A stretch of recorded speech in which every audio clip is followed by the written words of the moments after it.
We don't follow any kings. We can ride and we can sing.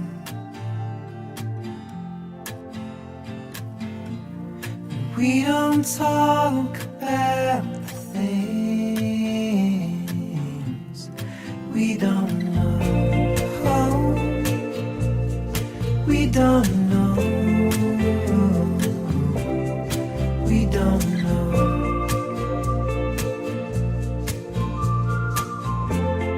Les belles journées nous ramènent toujours au rosé. Il fait tellement beau aujourd'hui sur la terrasse de l'auberge. Un soleil formidable, un ciel bleu, azur. Quelle belle journée! Donc, les belles journées nous ramènent toujours au rosé. Les vins fraîcheurs, les vins de terrasse, les vins d'apéro. Le rosé accompagne parfaitement les journées chaudes. Oui, on boit du rosé à l'année, bien sûr. Mais le rosé, moi, ça me rappelle les grillades, ça me rappelle les salades, les crudités. Le rosé, c'est dehors. C'est un vin qu'on prend dehors. On dirait qu'il est encore meilleur quand on le boit dehors.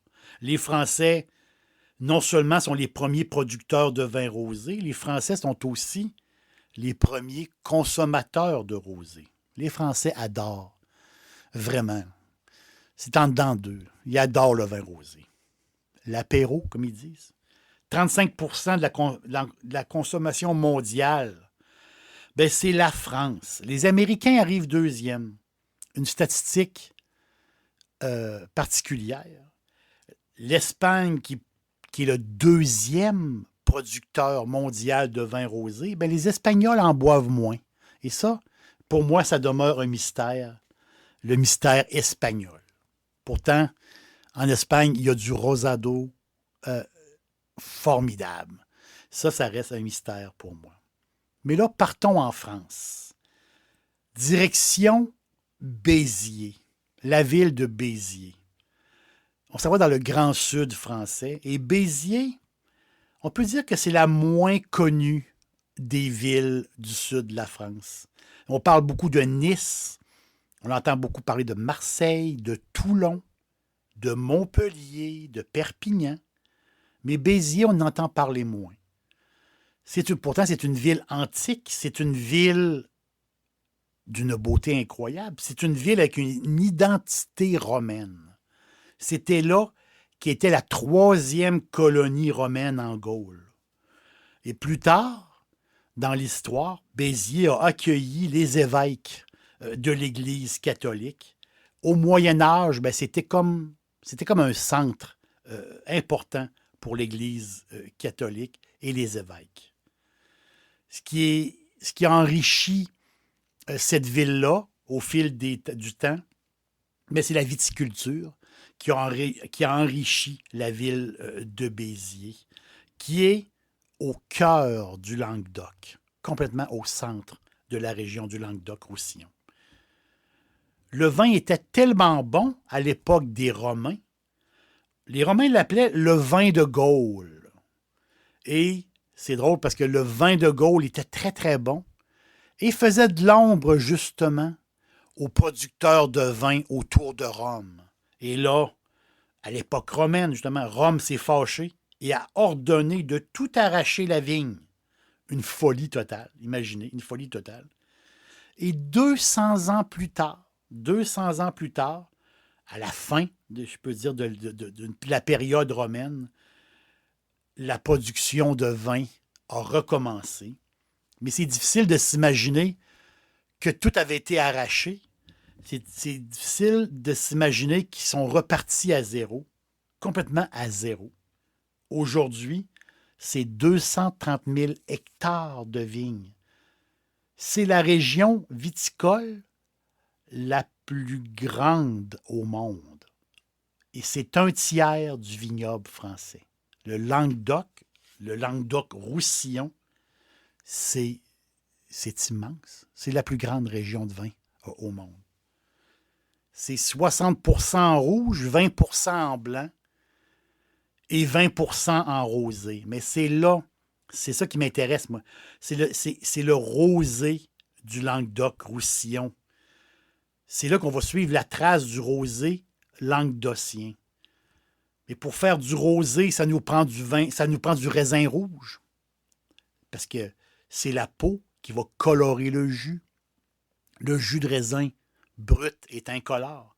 Et c'est la macération justement de la peau qui va donner la coloration en rose et plus tard en rouge. Il y a 5 cépages qu'on va dire qui font la fête là-bas.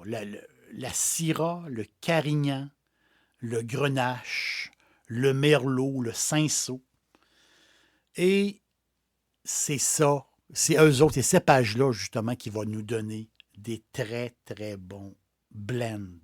Des très, très bons blends montages, travaillés de main de maître par les énologues et les vignerons, qui vont nous donner du très bon rosé à bas prix. C'est un peu comme la marque de commerce, justement. Contrairement à l'appellation de la Provence. La Provence, on le sait, c'est comme une tache de rose en France. Hein. La grande tache rosée, c'est la Provence. Mais il n'y a pas de tache de rose au Languedoc. Le Languedoc, c'est du rose éparpillé, un peu partout, éparpillé un peu partout. Et tout près de Béziers, si on prend la route D14, on va faire quoi? À peu près 30 minutes. Et là, on va arriver à Cessenon-sur-Orbe. Cessenon-sur-Orbe. Orbe, c'est justement, c'est un fleuve. Pour nous, c'est une rivière. C'est un fleuve qui coule. Donc, le village de Cessenon-sur-Orbe. Et là, il y a la maison de Laurent Miquel.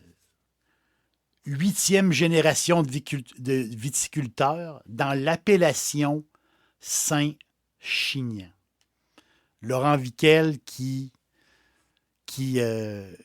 promouvoit le vin de cette région-là d'une manière vraiment, on va dire, héroïque. On va le dire comme ça. Depuis toujours, justement, Saint-Chinian, donc l'appellation Saint-Chinian qui fait partie de plusieurs appellations du Languedoc, mais qui est reconnue pour ses vins rouges. Parce qu'au nord, c'est des sols de schiste, au nord de l'appellation.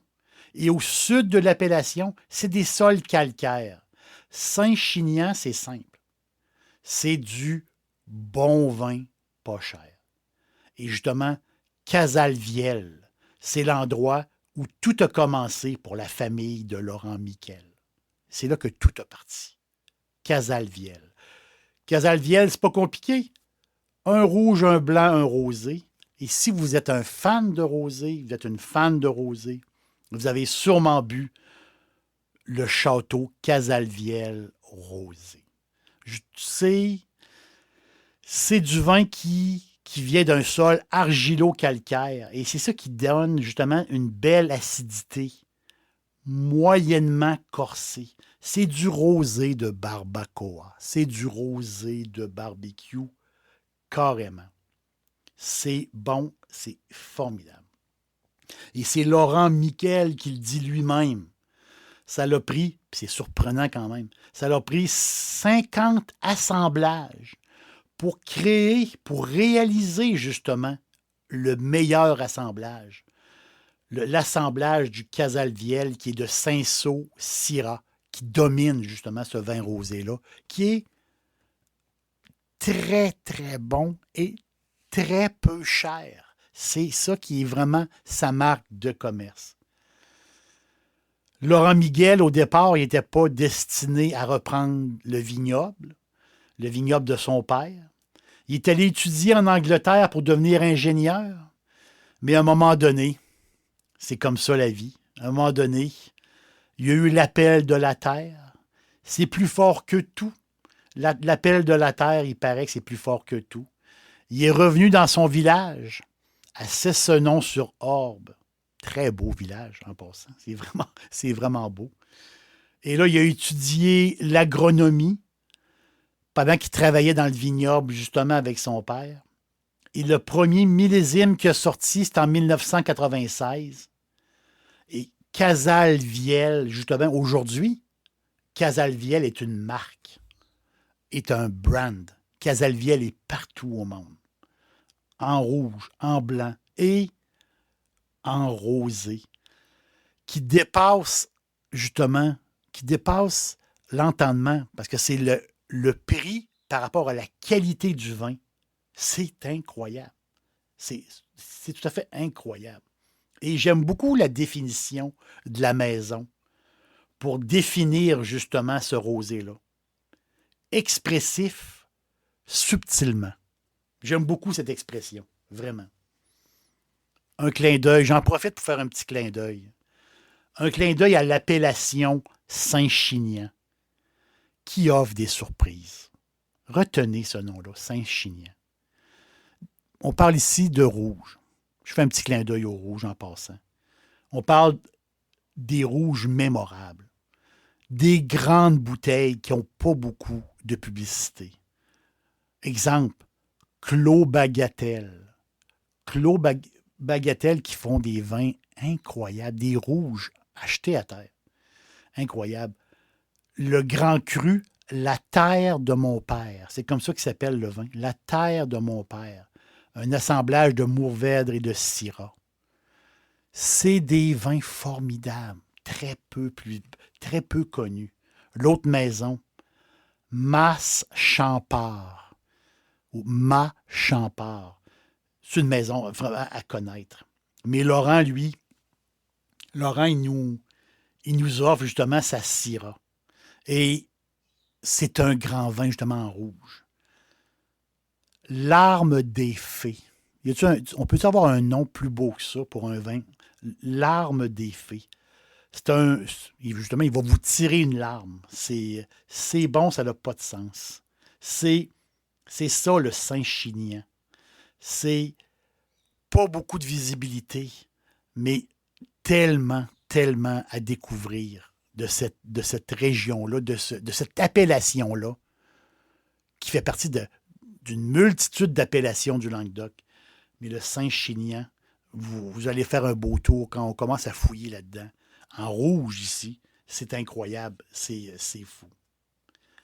Expressif subtilement. J'aime cette expression-là. Mais c'est comme Béziers, c'est comme la ville elle-même et sa belle campagne.